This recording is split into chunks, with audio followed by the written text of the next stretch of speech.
un podcast de Cooperativa. Este es el podcast de Lo que queda del día, una presentación de cooperativapodcast.cl, otra forma de escuchar. Hola, te doy la bienvenida al podcast de Lo que queda del día, en esta jornada de miércoles. Oye, algo muy interesante que quiero que compartas con nosotros es la conversación con el doctor Leonardo Ristori, jefe de urgencias de la clínica Indisa. Esto a propósito de la muerte a causa de malaria importada de un tripulante vietnamita que venía en un barco pesquero y que recaló ahí en Talcahuano y fue atendido en el hospital Las Higueras. Lamentablemente perdió la vida, se descartó el ébola, se activaron allí varios protocolos, de los cuales nos contó el doctor Ristori. Aprovechando esta conversación, también hablamos de la alerta sanitaria por hantavirus, que está vigente en varias regiones del país, y de los virus estacionales que se están presentando en estos días en contexto de sistemas frontales, vientos y posteriores bajas de temperatura. También durante el programa de hoy estuvimos con Mauro Tamayo, alcalde de la comuna de Cerro Navia. Todo esto a propósito de una carta que entregaron alcaldes de oposición en La Moneda pidiendo que se cambie el mecanismo de compensación para estos gobiernos comunales a propósito del perjuicio económico que van a sufrir debido a la eliminación del pago de contribuciones para todas las personas mayores de 65 años, que es parte de la mega reforma y que se va a votar en el Senado el martes de la próxima semana. Gracias por acompañarnos y te dejo con nuestros invitados del programa de hoy. Finalmente, no era ébola. El Instituto de Salud Pública confirmó que fue un caso de malaria importada, la causa clínica detrás de la muerte de un marino mercante de nacionalidad vietnamita en el hospital Las Higueras de Talcahuano, donde se habían activado las alertas durante la tarde de ayer. Todo esto en un contexto en que también el país está atento a una alerta sanitaria por hantavirus, entre otros factores. Vamos a tomar contacto con el doctor Leonardo Ristori, el ex jefe de urgencias de la clínica Indisa. ¿Cómo está, doctor Ristori? Bienvenido. ¿Cómo está usted, Rafael? Buenas tardes. Buenas tardes. Doctor, partamos por esto de la fiebre hemorrágica con la que esta persona desciende de la embarcación, ¿cierto? Y cómo se activan los protocolos. ¿Podemos repasar eso también ante la sospecha en ese momento de que pudiese haber un caso de ébola? Y finalmente, ¿qué significa también que termine siendo una malaria importada? Bueno, primero que nada, yo tengo que manifestar un poco mi extrañeza, digamos, de que una malaria se manifieste en forma hemorrágica. No es lo habitual. Evidentemente, ante un cuadro febril hemorrágico, lo razonable, sobre todo una persona que venía viajando desde Singapur, tengo entendido, y probablemente con escalas en alguna parte, el protocolo sanitario se cumple con el aislamiento estricto del paciente hasta no saber bien qué es lo que efectivamente le estaba aconteciendo. ¿Ya? Los protocolos se activaron razonablemente bien. Tenemos casos de ébola en África y probablemente pueden ser importados. Y hay otras fiebres hemorrágicas que, si bien no son ébola, también pueden ser muy críticas y también se transmiten. De manera que me parece perfectamente razonable que el paciente haya sido aislado y que todos sus contactos, que en el fondo eran los otros tripulantes, quedaran aislados dentro del barco hasta que no se distinguiera bien de qué enfermedad se trataba. Entiendo que el Instituto de Salud Pública ya certificó que se trataba de una malaria, lo que permite bajar un poco las alertas, porque la malaria, para transmitirse de persona a persona, necesita de un mosquito vector que no lo tenemos aquí en Chile. ¿Cuán rápido es la reacción? ¿De qué manera están preparados los protocolos, sobre todo en las urgencias, doctor Ristori, ante este tipo de casos? No, es que los protocolos vienen de antes. Ya cuando aparecen estos casos, primero que nada hay una actitud permanente. No es necesario que se levante ninguna emergencia para que todos los servicios de urgencia tengamos la obligación de notificar a la Seremi de Salud de la región que corresponda la presencia de una enfermedad, y hay un listado de enfermedades que son de notificación obligatoria. Eso está en conocimiento de todos nosotros. Ahora, en la medida que se levante una alerta, la Organización Mundial de la Salud levanta una alerta y la Seremi, por lo tanto, se activan protocolos con anticipación. No estamos esperando que llegue el paciente para activar el protocolo, sino que somos alertados de antes y ya sabemos lo que hay que hacer y nos hemos preparado de forma más o menos eficiente con la capacitación del personal, la distribución de los elementos de protección personal, el acondicionamiento de las estructuras del servicio de urgencia para poder aislar efectivamente a una persona. En fin, todo esto se hace antes que llegue el primer paciente, de manera que a la entrada o a la sospecha de un paciente estamos preparados. Estamos conversando con el doctor Leonardo Ristori, jefe de urgencias de Clínica Indisa. Doctor, decía en el inicio que también hay un contexto acá en el país. En otro tema, ¿cierto? Estamos con una alerta sanitaria por hantavirus que fue decretada por el Ministerio de Salud en gran parte de la población, desde Atacama hasta Magallanes. Desde el sentido común a mucha gente le llamó la atención que llegara en esta época, ¿cierto? En invierno, acostumbrada quizás a enfrentarlo más en verano. ¿Qué está pasando con eso? ¿Por qué se hizo necesario decretar esta alerta?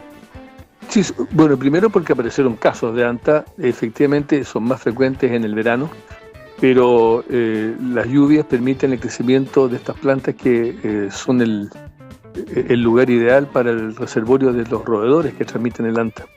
Hay que reconocer también que nuestro anta, el anta de la región magallánica, de la región de argentino-chilena, digamos ya de la Patagonia, es un anta que se transmite de persona a persona, al revés que otras cepas, ¿ya?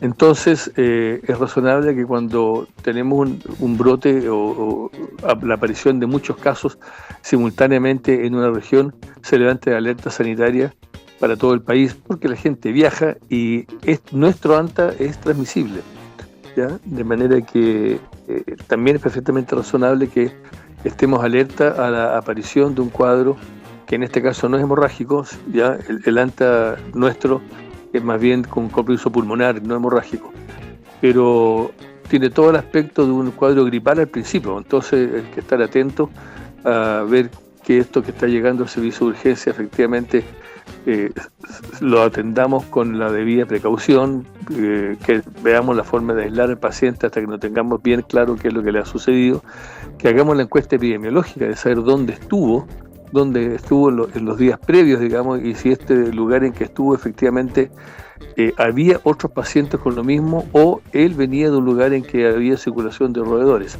Todas estas cosas son de manejo habitual en la urgencia. ¿Ha aumentado la letalidad a causa de este virus en los últimos años?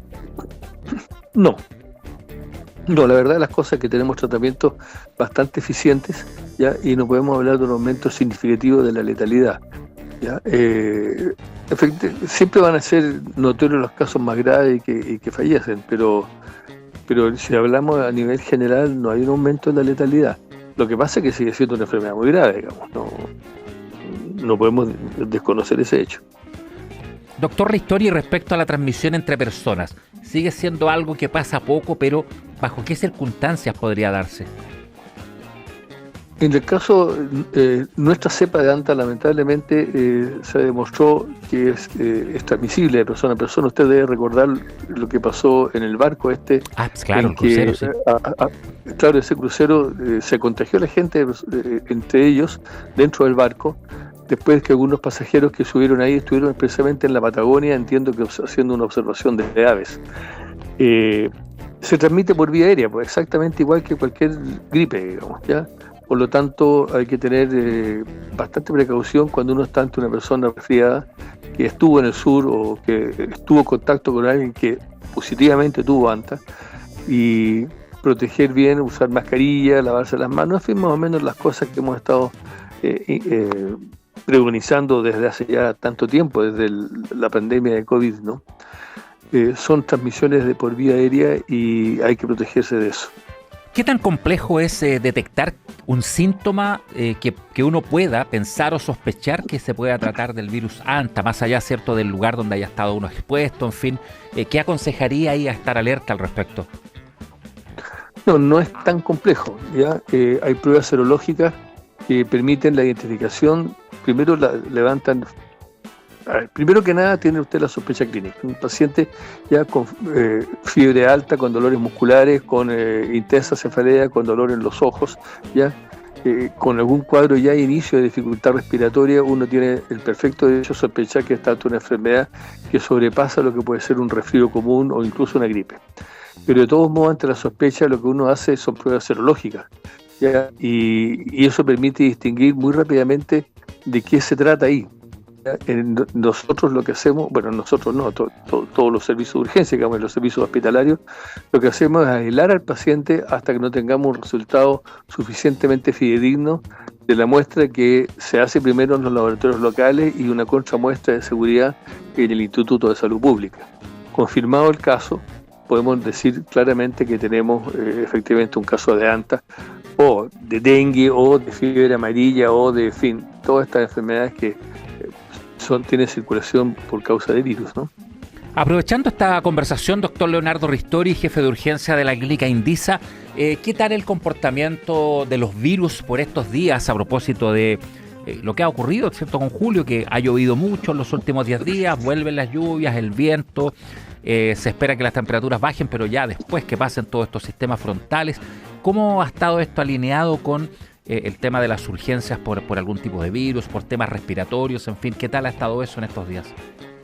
Bueno, hay una fuerte circulación de virus de influenza, especialmente influenza A y un poco menos después influenza B, y hemos tenido también metaneumovirus, hemos tenido rinovirus, pero lo que está apareciendo últimamente en niños es el VRS, el virus inicial respiratorio, que está apareciendo en niños un poquito mayores, de 2-3 años, ¿no? El lactante menor que alcanzó a ser inmunizado suficientemente. Hay un llamado a la autoridad sanitaria a vacunarse. No se han logrado todavía las coberturas ideales para generar una inmunización más masiva de la población, y por lo tanto sí nos hemos encontrado con muchos casos de influenza, y muchos de ellos con necesidad de hospitalizarse. En el caso de los niños, tenemos en el servicio de pediatría chicos en ventilación mecánica, están algunos de ellos bastante graves, pero aquí confiamos que van a salir adelante. Pero efectivamente sí, hay una circulación viral bastante elevada, y la alerta del Ministerio y el llamado a la vacunación está plenamente vigente. Claro, de hecho, en el caso de la influenza, ¿cierto?, se implementó ahora una campaña que partió hace pocos días para ya todos los sectores de la población. Primero se había enfatizado los sectores más vulnerables, ¿cierto?, de alto riesgo, pero ahora para todo público. Así que está justamente abierta esa campaña para vacunarse, como nos explicaba recién el doctor Leonardo Ristori. Muchas gracias, doctor, por esta conversación. Que tenga un buen resto de tarde.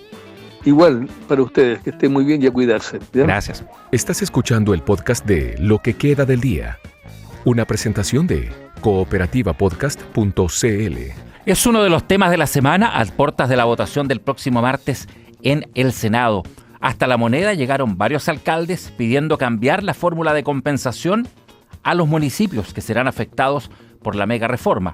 Esto por el no pago de contribuciones por parte de las personas mayores de 65 años. Uno de estos alcaldes fue el jefe comunal de Cerro Navia, Mauro Tamayo, que nos acompaña a esta hora, aquí en Lo que queda del día. ¿Cómo está, alcalde? Bienvenido.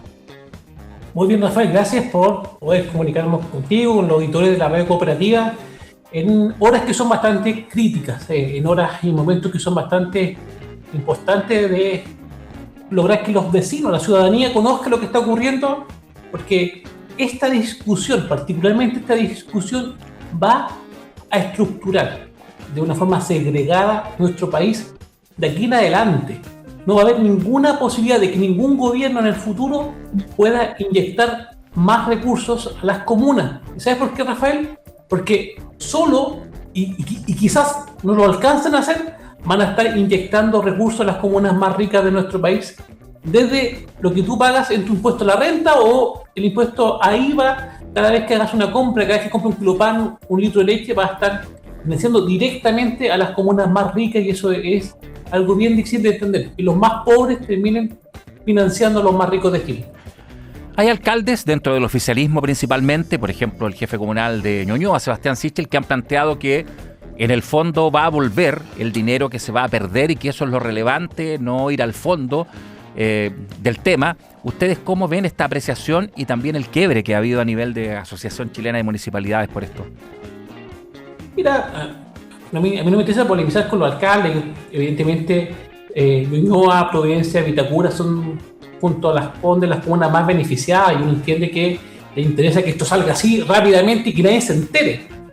Pero esto es una situación dramática. Imagínate, Rafael, solo un dato. Si se aprueba tal cual la propuesta del gobierno, significa que per cápita, por cada persona que vive en Vitacura, el municipio va a recibir 87.688 pesos por habitante. ¿Sabes cuánto va a recibir Cerro Navia? 38 pesos. De esa manera, ¿qué estamos está en hablando, riesgo, o sea, alcalde, en definitiva, entonces, con esto? Estamos hablando de una situación bien dramática y además, hoy día, por ejemplo, nosotros en el Consejo Municipal dimos la discusión, por ejemplo, si cuál iba a ser nuestra posición frente a la Asociación Chilena de Municipalidades.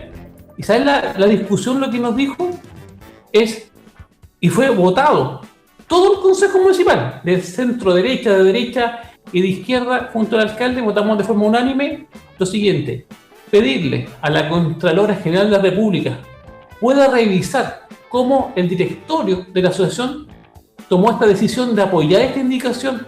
¿Sabes por qué? Porque la comuna de Las Condes, que es la principal beneficiada de toda esta discusión, 13.000 millones de pesos, costó levantar un dedo y hacer un clic, porque esta fue una votación por WhatsApp, y decir, nosotros apoyamos la reforma del gobierno, siendo un incumbente en esta decisión, siendo la principal comuna beneficiada. Lo que debía ocurrir, y esto todos los funcionarios públicos lo sabemos, es el deber de abstenerse cuando tu decisión te beneficia directamente a ti o a quien tú representas. El deber de abstención está regido a través de la Ley de Bases Generales de la Administración del Estado y de rango constitucional también. Entonces, a nuestro juicio, acá hay una transgresión grave al principio de probidad, y lo que dijimos hoy día fue, vamos a suspender esta votación. Lo que vamos a hacer para poder fiscalizar nosotros como socios de la asociación es pedirle a la Contraloría que nos diga si lo que hizo este directorio, liderado por Gustavo Alessandri, está dentro del marco normativo del principio de probidad. Nosotros creemos que ahí hay una duda razonable que debe ser investigada, y eso fue lo que acordamos el día de hoy. Es decir, el Consejo Municipal eleva la discusión y dice, mira, revisemos si esto corresponde. Nosotros creemos que hay algo que corregir en este caso.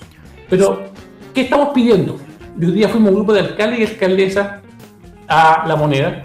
Estamos pidiendo al presidente José Antonio Kast que ejerza el liderazgo por lo cual la ciudadanía votó por él. Ejerza el liderazgo y a través de un voto aditivo diga todo lo que hemos comprometido como gobierno para hoy día redistribuir en los municipios sea entregado a través del Fondo Común Municipal. No solamente beneficiando a las comunas más ricas de Santiago, sino que apoyando a todas las comunas de Chile, incluidas las comunas de la cuarta región o las comunas del sur que hoy día están enfrentando los devastadores fenómenos que provocan hoy día la crisis climática, y ayudando a las familias. Entonces creemos que esto permite mejorar la justicia territorial, que aquellos que más entregan, más aporten, y de esa manera disminuir las brechas. Hoy día, de quedar tal cual está la propuesta del gobierno, vamos a seguir construyendo un país de segmentos muy polarizados, y creemos que eso no contribuye al bienestar de las comunidades. ¿Con qué convicción se asiste hoy a La Moneda, alcalde, pensando en las declaraciones que han sido bien categóricas por parte de ministros, especialmente respecto a que esto no va a cambiar, incluso con una advertencia? Si hay veto o si se rechaza, en fin, va a quedar esto tal cual sin compensación. Mira, aquellos que hemos sido amenazados tantas veces, ya hemos perdido el miedo a las amenazas. Nosotros creemos en el diálogo, tenemos la convicción absoluta que lo que le hace bien al país es pensar en aquellas comunidades que no tienen la posibilidad de estar al aire en una radio nacional como cooperativa. Aquellos alcaldes y alcaldesas que ahora están todavía embarrados ayudando a sus comunidades. Aquellos alcaldes y alcaldesas que visualmente parecen invisibles. Nosotros estamos pensando en Chile, no estamos pensando en Vitacura, Las Condes, Providencia, estamos pensando en Mulchen, estamos pensando en Los Ángeles, estamos pensando en Lota, estamos pensando en Coyhaique, estamos pensando en Chile entero. Entonces, cuando uno pone el interés general por sobre tu interés particular, claramente estamos pensando en el país. En nuestro país cabemos todos. Y a mí me preocupa que el ministro Quirós, en vez de apostar al diálogo, quizás sospechar, ¿tendrán algún argumento que considera esto gallo, o será esto un punto político exclusivamente porque le gusta molestar a los gobiernos? Cuando yo estuve frente al presidente Kast, le dije, este grupo de alcaldes no son alcaldes de oposición. A mí me tocó trabajar con la autoridad del presidente Piñera. Pregúntale, Rafael, al ex ministro Cristian Monker, ¿cuál fue la actitud de este alcalde y del municipio para poder sacar adelante el proyecto Mapocho Río? De plena colaboración. A los alcaldes y alcaldesas nos interesa que a los gobiernos les vaya bien, porque si a los gobiernos les va bien en otras comunidades, es lógico. No existen los alcaldes que vayamos a impedir que se desarrollen cosas positivas para otras comunidades. Eso no existe. Entonces, cuando el ministro Quirós nos dice con bastante prepotencia, bastante soberbia, formas que uno ve bien alejada de un ministro de Hacienda, ¿sí? Uno no espera eso, lo que espera es diálogo. No nos decepciona ese tono. Lo que esperamos es que el presidente, y por eso nosotros nos referimos al presidente, nosotros tenemos la convicción que en base a sus facultades, el presidente José Antonio Kast, si hace lo correcto, va a generar este voto aditivo. Propuesta que no nació de los alcaldes de izquierda, propuesta que emanó del alcalde de Independencia, el alcalde Agustín Iglesias. Él planteó la tesis de este voto aditivo que creemos que de toda lógica. Esto no es una pugna oficialismo versus oposición, esta es una disputa de sentido común, una disputa que está pensando en el país completo, y es por eso que le pedimos a los senadores que puedan hacer esta reflexión de forma muy humilde. Somos muchos alcaldes y alcaldesas que hemos estado enfrentando hartos problemas y siempre tratamos de ser lo más respetuoso posible en esto, pero de verdad, por favor, pensemos en el país y ya la reforma le falta solo esta indicación, los demás ya se sacaron todo lo que quisieron sacar, pero si esta indicación es aprobada tal cual como está, los perjudicados van a ser los más pobres y eso no lo podemos permitir. Alcalde, respecto a la posibilidad de veto, cierto, aditivo, o también la posibilidad de hacer algún cambio, ¿hay algún canal abierto actualmente entre ustedes y algún representante de la moneda, o no hay diálogo y de aquí al martes ya habrá que ver qué pasa con la votación nomás? Mira, el diálogo, entendemos que el día lunes hay una reunión entre los partidos de oposición con el ministro Alvarado, esperamos que de ahí nazca algo, pero este grupo de alcaldes que no estamos de acuerdo con la propuesta que está siendo respaldada hoy día por el presidente de la Asociación Chilena, Gustavo Alessandri, hemos sido dejar esta carta para pedir eso, para pedir este espacio de diálogo, de conversación, y esperamos que con la premura de los tiempos, imagínate, hoy día estamos a miércoles, esto se vota el próximo martes, menos de una semana, se pueda lograr esta conversación. Nuestro país sabe de diálogo, nuestro país ha sacado leyes, y tú seguramente, Rafael, lo recuerdas, en menos de 24 horas, cuando en su momento se requirió.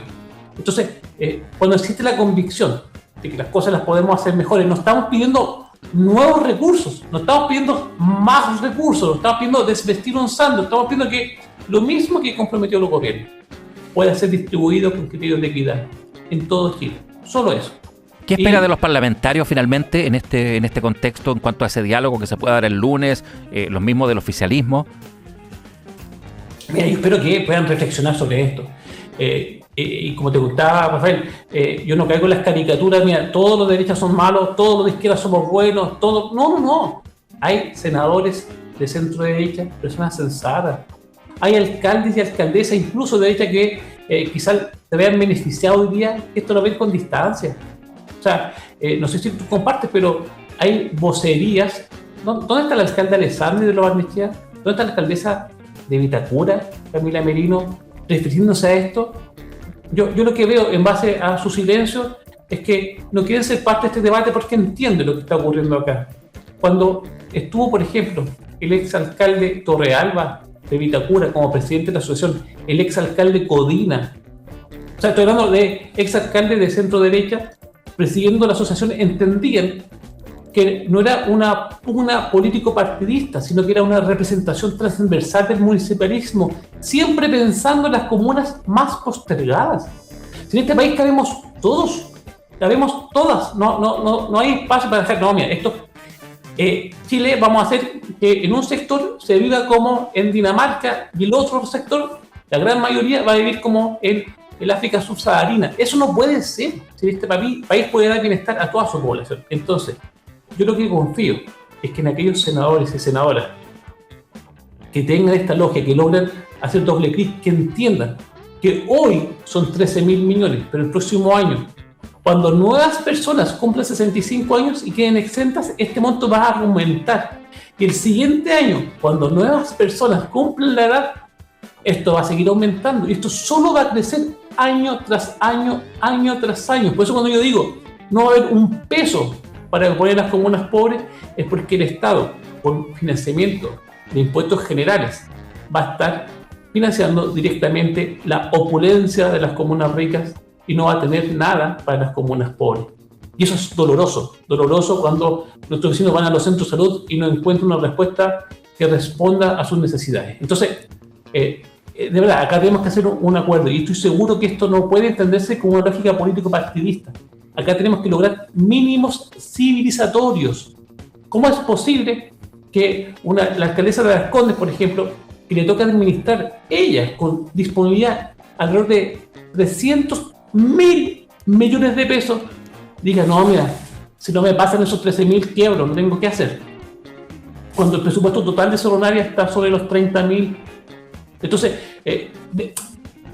veamos las cifras, veamos lo que podemos hacer realmente y si las municipalidades ricas quiebran si no tienen este financiamiento. Yo tengo un análisis distinto. Es más, si solamente revisas los saldos finales de caja, habitualmente Las Condes no es capaz de gastarse 50.000 millones de pesos, es lo que le sobra al año, plata que no es capaz de gastar. Entonces, ¿para qué necesitas 13.000 si no es capaz de gastarse 50.000? Entonces, y hay, en serio, muchas comunas que necesitan con urgencia apoyo, sobre todo hoy día, que están en situaciones complejas, enfrentando los resultados de la falta de planificación, de defensa, de seguridad en sus territorios. Entonces, démonos un minuto, bajemos un cambio, revisemos si es que se puede mejorar y estoy seguro que todos aquellos compatriotas que aspiramos a vivir en una sociedad donde haya menos diferencias injustas y absolutamente evitables podamos corregir esta situación. Le agradecemos al alcalde de Cerro Navia, Mauro Tamayo, por esta conversación aquí en Lo que queda del día en Cooperativa. Gracias, alcalde. Buenas tardes. Gracias, Rafael. Un abrazo a todos los auditores. Ya, pues que esté bien. Aquí termina el podcast de Lo que queda del día. Lo escuchas en vivo de lunes a viernes desde las 5 de la tarde en Radio Cooperativa y todos los días en cooperativapodcast.cl.